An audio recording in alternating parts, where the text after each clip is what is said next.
If we're going to make it and agree with God, the best thing that we can do is to agree with God by trusting in the God that created us. And not just created us, created the plan. I looked throughout this worship encounter this morning and I noticed the first song.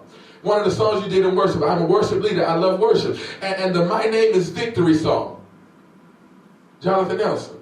And I heard the song and I said, wow, that song speaks to the message. And then for the song, God, You Are My God, to come just before the message, a very declarative point. Y'all didn't know what I was preaching. He knew. But and I looked at God and said, God, only you can orchestrate something like this. Because you know the plans that you think toward us. So because God knows what he thinks toward us, God allows everything around us to work towards that towards. Amen. Amen.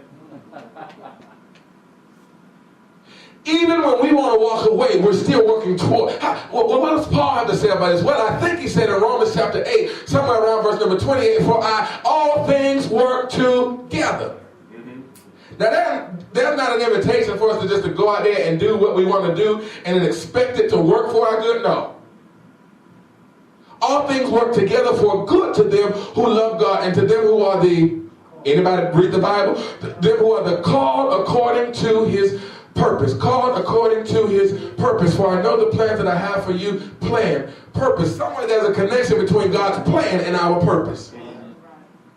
And if we're not operating in God's plan, then we are not fulfilling God's purpose.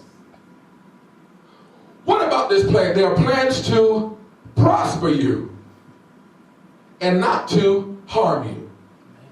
Plans to give you hope and a future. Another translation of scripture says plans to give you hope and an expected end.